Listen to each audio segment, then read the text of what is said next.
Terve ja tervetuloa taas katsomaan psykoterapia-aihepiiriin liittyvää videota.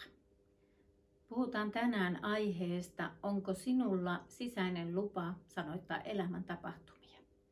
Ja muistathan, että klikkaamalla tuota tilaruutua tai tekstiä tuolla video alapuolella saat ilmoituksen uusimmista videoista sähköpostiisi ja pääset katsomaan niitä heti, kun uudet videot julkaistaan. Mutta nyt aiheeseen. Onko sinulla sisäinen lupa sanottaa elämän tapahtumia siten kuin ne ovat? Vai käykö niin, että kun yrität puhua jostakin asiasta tai ajattelet puhuvasi, niin sisäinen ääni mielessäsi sanoo, että ei, tästä ei voi puhua, tästä ei saa puhua.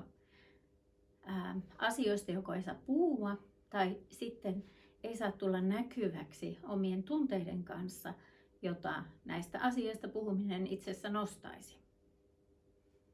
Ja jos näin on, niin silloin sä olet kasvanut puhumattomuuden kulttuurissa, jossa ei ole annettu lupaa puhua niistä asioista, mitä elämään liittyy. Tunteista ja ajatuksista, tapahtumista, joihin liittyy ehkä vaikeaksi koettuja tunteita. Vaikenemisen kulttuurissa pyritään elämään niin kuin vaikeita asioita ei olisi tapahtunutkaan tai ne ei herättäisi vaikeita tunteita. Ja yritetään pitää elämässä näennäistä tasapainoa tämän avulla. Ja tätä itse asiassa kutsutaan myös vältteleväksi kiintymyssuhteeksi, joka näin toteutuu. Vaikenemisen kulttuurissa on erilaisia vaientamisen tapoja ja se riippuu yksilöstä, kuka minkäkinlaisia käyttää, mutta ennen kaikkea ajatuksena on se, että vaikeita asioita ei puhuta. Sä ehkä hoksaat olevasi itse tai joku sun läheinen, hoksaat jonkun sun läheisen toimintamallin, siis näistä. Yksi vaientamisen tapa on kiusaantunut hiljaisuus. Eli kun joku nostaa kiusallisen asian esille, niin ei tiedetä, että mitä siihen pitäisi sanoa, mitä pitäisi puhua, tai jos se nostaa jotain omaa vaikeaksi koettua tunnetta esille, niin kiusaannutaan siitä.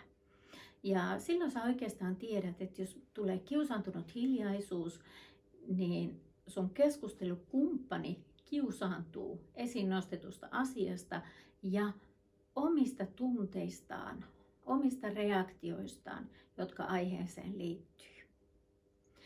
Toinen tapa välttää vaikeista aiheista puhumista ja vaientaa puhuja on suuttuminen.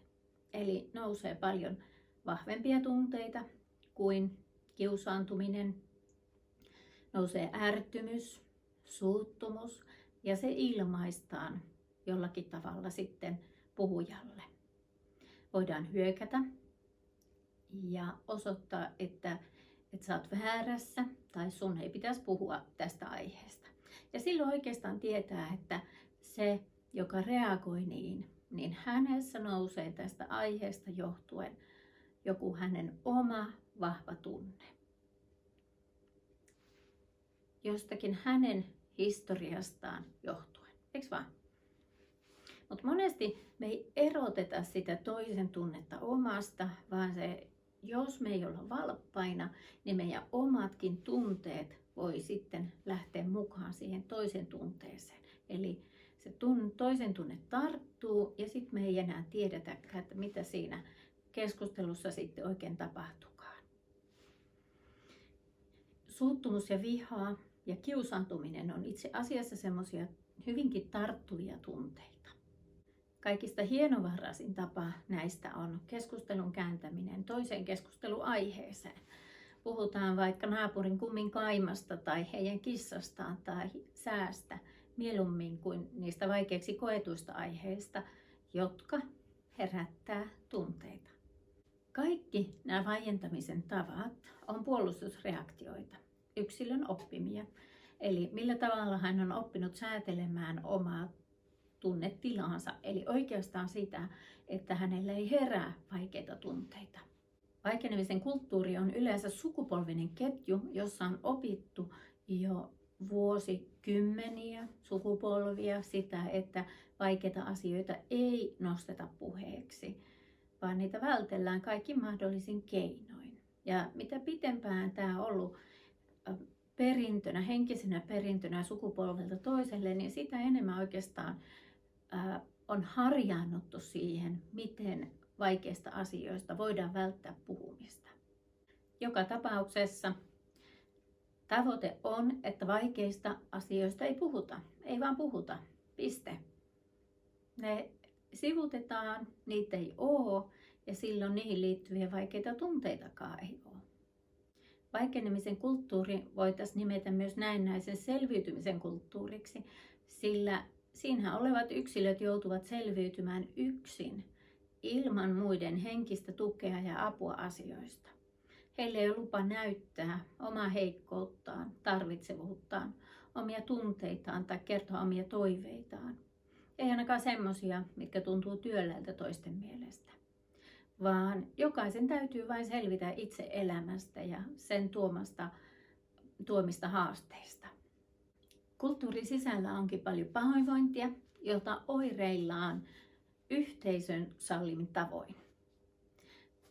Pahoinvointia voidaan ilmentää vaikkapa sellaisella hyvän tahtoisella piikittelyllä, joka ei oikeastaan sitten ole kuitenkaan hyvän tahtoista. Eli ei toisten piikittely koskaan hyvän tahtoista, vaan se on toisten alaspainamista.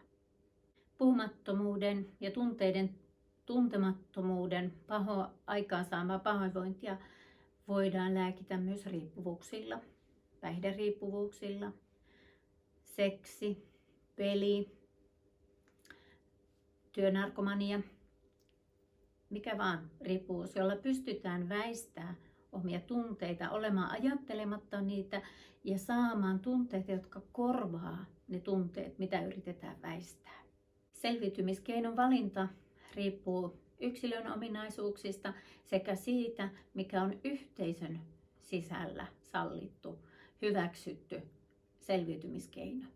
Mutta onpa se selviytymiskeino mikä hyvänsä, niin silti se on aina vain kainalosauva, jonka avulla yritetään selvitä asioista, jotka pitäisi kohdata, jotta hyvinvointi olisi mahdollista. Puhumattomuuden kulttuuri luo etäisyyttä ihmisten välille, oikeastaan se estää läheisyyttä. Ja jos sä haluat löytää läheisiä ihmissuhteita sun elämään, ihmissuhteita, jossa sun hyvinvointi saa kasvaa, niin silloin sä tarvitset ihmissuhteita, jossa on puhumisen kulttuuri. Puhumisen kulttuurin voi opetella pikkuhiljaa. Eli se lähtee siitä, että sä opettelet sanottamaan elämän tapahtumia. Oikeastaan sä opettelet sanottamaan sitä, mitä sinussa tapahtuu. Miltä sinusta tuntuu, mitä sinä ajattelet ja mitä sinä elämältä toivot. Ja sit sä ilmaiset sitä myös muille ihmisille. Siten sä alat luomaan siltaa sun ympärillä olevien ihmisten kanssa. Toki heidän tarvii tehdä se sama, luoda silta sinun päin. Ja silloin ihmiset voi tavoittaa toisiaan ja syntyy todellinen läheisyys. Ja itse asiassa se on paikka, jossa rakkaus saa kasvaa ja kukoistaa. Mutta välttelevässä vuorovaikutuksessa, puhumattomuuden kulttuurissa ihmiset jää yksin ja puhumisen kulttuurissa me tavoitetaan toisemme, pystytään olemaan näkyviä, omia itteemme ja meillä on mahdollisuus hyvinvointiin. Lisää tästä aiheesta sä voit lukea mun oman arvotuntokirjasta, joka julkaistaan lokakuun 1. päivä 2021. Ja sä pystyt tilaamaan sen e-kirjana meidän verkkokaupasta terapeuttitalo.com.